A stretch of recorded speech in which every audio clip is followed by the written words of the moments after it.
என்ன சார் திடீர்னு ஃபோன் பண்ணி கோயிலுக்கு வர சொன்னீங்க? என்ன சார் விஷயம்? என்ன சக்தி பேசுறது? சலிச்சு போற அளவுக்கு புதுசு புதுசா கார் வாங்கின எனக்கு என் பொண்ணுக்கு ஒரு கல்யாணத்தை பண்ணி வைக்க முடியலையே. அது விஷயமா பேசத்தான் உன்னை வர சொன்னேன். ஓ, அன்னைக்கு அனுஷ்கா தரகர்கிட்ட நடந்துட்டதுன்னு நினைச்சு கவலைப்பட்டு இருக்கீங்களா? கவலைப்பட்டா வாழ்க்கையில முன்னேற முடியாது சக்தி. இனிமே அனுஷ்கா அப்படி நடந்துக்காம இருக்க என்ன செய்யணும்னு நான் யோசிச்சுட்டு இருக்கேன். யோசிச்சு என்ன சார் முடிவு எடுத்திருக்கீங்க? சொல்றேன் சக்தி. அதுக்கு முன்னாடி என்னை பத்தியும் நான் சொல்லிடுறேன். என்ன சார் நீங்க உங்களை பத்தி நீங்க சொல்லி தெரிஞ்சுக்கிற நிலைமையில இருக்கீங்க? நீங்க சிட்டிலேயே நம்பர் 1 டிராவல்ஸ் வச்சிருக்கீங்க. வேண்டிய அளவுக்கு காசு பணம் எல்லாத்தையும் சேர்த்து வச்சிருக்கீங்க. எல்லாம் இருந்தும் என் மனசுக்கு நிம்மதி இல்லையே சக்தி. நான் பெருசா படிக்கல, ஆனாலும் என் உழைப்ப நம்பினேன். டிரைவரா இருந்தேன்னா இன்னைக்கு பெரிய டிராவல்ஸ் அதிபரா வளர்ந்துருக்கிறதுக்கு காரணம் என்னோட தன்னம்பிக்கை. என்ன மாதிரியே என் பொண்ணு இருக்கணும்னு ஆசைப்பட்டு அவளுக்கு அளவுக்கு அதிகமா செல்லம் கொடுத்துட்டேன். சின்ன வயசுல இருந்து அவ எதை கேட்டாலும் அடுத்த செகண்ட்லயே வாங்கி கொடுத்துட்டு தான் நான் மறு வேலையே பார்ப்பேன். ஆனா இப்ப அவளுக்கு பிடிச்ச மாப்பிள்ளைய பிடிக்க முடியலையேன்னு மனசுக்கு ரொம்ப கஷ்டமா இருக்குது. சார், நீங்க உங்க பொண்ணு கிட்ட ஃப்ரெண்டு மாதிரி பழகுறீங்க. அவகிட்டயே உனக்கு எப்படிப்பட்ட மாப்பிள்ளை வேணும்னு கேட்டா அவ சொல்லிட போறா. இல்ல சக்தி, நானும் அவ கல்யாண விஷயமா எத்தனையோ தடவை பேசி பார்த்துட்டேன். அத பத்தி பேசினாலே அது ஏதோ தனக்கு சம்பந்தம் இல்லாத மாதிரியே நடந்துக்கிறா. சார், அனுஷ்கா மட்டும் இல்ல சார், இந்த காலத்துல சிட்டில இருக்கிற எல்லா பொண்ணுங்களுமே கல்யாணம் இப்ப எதுக்கு அப்புறம் பாத்துக்கலாம் தான் நினைக்கிறாங்க. சக்தி, மத்த பொண்ணுங்க மாதிரி அனுஷ்கா கிடையாது. தான் சொன்னது தப்பா இருந்தாலும் அத சரின்னு நிரூபிக்க என்ன செய்யலான்னு தான் யோசிப்பா.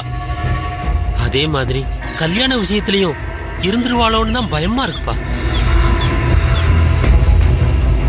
அன்னைக்கு தரகர் சொன்ன மாப்பிள்ளைய சரியா பார்க்காமலேயே அவரை கண்டபடி பேசிட்டா. அப்படின்னா அவளுக்கு கல்யாணத்துல விருப்பம் இல்லைன்னு தானே அர்த்தம். சார், நான் கேக்குறேன்னு தப்பா எடுத்துக்காதீங்க. இப்போ இது எல்லாம் ஏன் என்கிட்ட சொல்லிட்டு இருக்கீங்க? சக்தி தம்பி, நீ எங்க வீட்டுல வாடகைக்கு குடியிருந்தாலும் உன்னையும் எங்க ஃபேமிலியில ஒருத்தரா தான் நாங்க நினைக்கிறோம். என்னுடைய வெல்விசரா தான் நான் நினைக்கிறேன். என் பொண்ணை பத்தி நான் என் சொந்தக்காரங்க கிட்ட சொன்னா எனக்கு ஆறுதல் சொல்ற மாதிரி என் முன்னாடி நடிச்சுட்டு, பொண்ணை எப்படி வளர்த்துருக்கான், ஒரு பொண்ணு கல்யாணம் வேண்டான்னு சொன்னா அவகிட்ட ஏதோ தப்பு இருக்குன்னு 1க்கு 3 இட்டு கட்டி பேசுவாங்க. ஆனா நீ அப்படி இல்ல. என் குடும்பத்தை பத்தி என் பொண்ணை பத்தி உனக்கு நல்லா தெரியும்.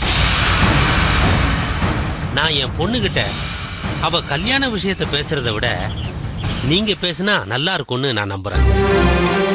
சார், சார், நான் எப்படி உங்க பொண்ணுகிட்ட? சார், நீங்க சொல்லியே கேட்காதவ நான் சொல்லியா கேட்க போறா? பெத்த அப்பனா என் பொண்ணுகிட்ட பேசுறதுக்கு ஒரு லிமிட் இருக்குதுப்பா. ஆனா நீ அப்படி இல்ல. ரொம்ப நல்ல பையன். அனுஷ்கா வயசுதான் உனக்கும். என்கிட்ட சொல்ல தயங்குற விஷயத்த உங்ககிட்ட மனசு விட்டு பேசலாம் இல்லையா?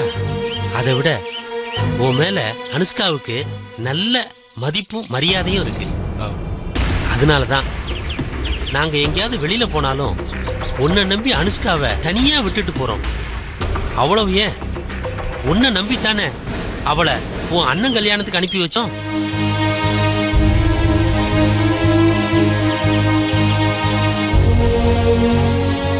சரி சார், நீங்க இவ்வளவு தூரம் சொல்றதுனால அனுஷ்கா கிட்ட அவ கல்யாண விஷயமா பேச நான் ட்ரை பண்றேன். ஐயோ, ட்ரை பண்றேன்னு சொல்லாத தம்பி. நீ தான் கண்டிப்பா அவகிட்ட பேசணும். எனக்கும் வயசு ஆகிக்கிட்டே இருக்கு. இன்னும் 20 வருஷமோ 30 வருஷமோ தான் நான் உயிரோடே இருக்க போறேன். அதுக்குள்ள என் பொண்ணுக்கு ஒரு கல்யாணத்தை பண்ணி பேரம்பேத்திகளை பார்த்துட்டா நான் நிம்மதியா போய் சேர்ந்துருவேன். போகும்போது சொத்தை கொண்டு போறதில்ல, என் வம்ச வாரிசை விட்டுட்டு போறேன்னு மனநிறைவோட நான் போயிருவேன்.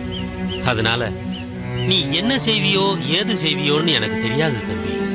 அனுஷ்கா கிட்ட பேசி அவளை கல்யாணத்துக்கு சம்மதிக்க வைக்க வேண்டியது உன் பொறுப்பு. சார், உன்னைத்தான் நான் மலை போல நம்பி இருக்கேன். என் பொண்ணுக்கு நல்ல வாழ்க்கை அமைய நீதான் காரணமா இருக்கணும். சரி சார், நான் பேசுறேன்.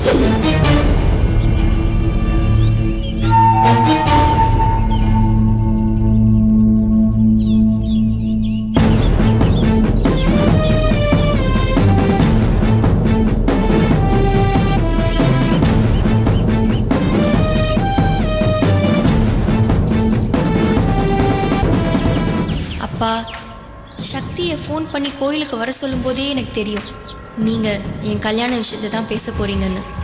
எப்படி கரெக்டாக அதை பற்றியே பேசுகிறீங்க? எப்போவுமே என் கெஸ்ஸு மிஸ்ஸே ஆகாது. இனிமேல் சக்தியை தேடி நானாக போக மாட்டேன், அவனே என்னை தேடி வருவான். அப்படி வர வச்சதுக்கு ரொம்ப தேங்க்ஸ் டாடி, ரொம்ப தேங்க்ஸ்.